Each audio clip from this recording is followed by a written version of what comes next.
dear Queen and her dearest love. Would you approve, my darling?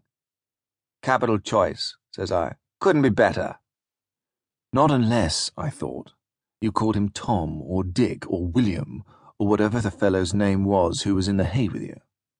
You make me so happy, Harry, says she. And you know, I believed it. She was like that, you see, as immoral as I was, but without my intelligence. She leaned up and kissed me, and the smell and feel of her blonde plumpness set me off, and I made a grab at her tits, but she pushed me away again. We must be patient, my own, says she. We must think only of dear Harry Albert Victor. That, by the way, is what he's called. The bastard's a bishop, too. I can't believe he's mine. So I spent the rest of the evening listening to old Morrison groaning and snarling and nearly puking with fear.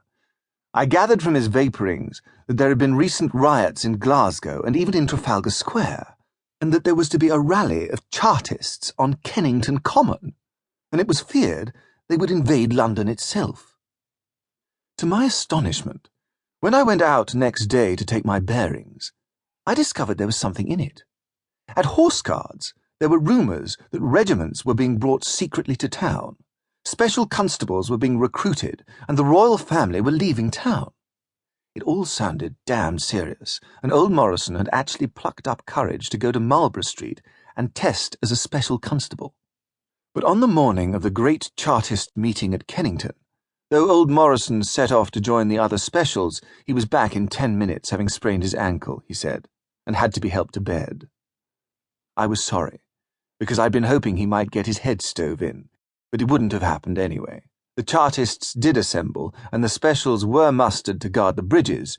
It was then that I saw Gladstone, but it poured down, everyone was soaked, the foreign agitators got nowhere, and all the mob did was to send a monstrous petition to the House of Commons. It had 5 million signatures, they said. I know it had 4 of mine. However, if my chief feeling was disappointment that so little mischief had been done, the demonstration had a great effect on my father-in-law. You'd hardly credit it, but he'd had much the same thought as myself, the amazing notion that I ought to go into Parliament. "It's your duty," cries he, sitting there in his nightcap with his ankle all bandaged up. "You should have a seat in the House." Me in Parliament? I loosed a huge guffaw.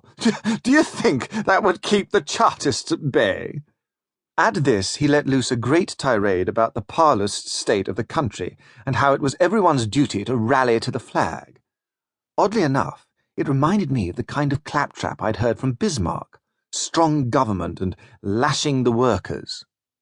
"If yesterday's nonsense had convinced you we need a change at Westminster," says I, "why don't you stand yourself?" He glowered at me. "I'm no the hero of Kabul, forby I've business enough to attend to, but you've nothing to hinder you. You're never tired of telling us what a favourite you are with the public. Here's your chance to make some of it." "You're out of your senses," says I. "Who would elect me?" "Anybody," snaps he. "A pug ape frae the zoological gardens would win a seat in this country if it was managed right." But when I came to think about it, you know, it didn't seem quite so foolish after all. Flashy MP. Sir Harry Flashman, MP, perhaps. Lord Flash of Lightning, Paymaster of the Forces, with a seat in the cabinet, damn your eyes. The more I thought of it, the better I liked it. Light work, plenty of spare time for as much depraved diversion as I could manage, and the chance to ram my opinions down the public's throat. The main thing was, it would be a quiet life. As you know, in spite of the published catalogue of my career, Victoria Cross, General Rank, 11 campaigns, I've always been an arrant coward. I'll never do harm to anyone if there's a chance he may harm me in return. The trouble is, no one would believe it to look at me.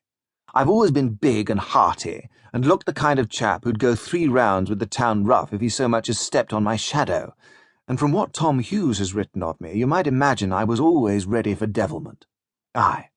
But as I've grown older, I've learned that devilment usually has to be paid for, and even in 48, at the ripe old age of 26, I'd seen enough sorrow from the Khyber to German dungeons by way of the Borneo jungles and the torture pits of Madagascar to convince me that I must never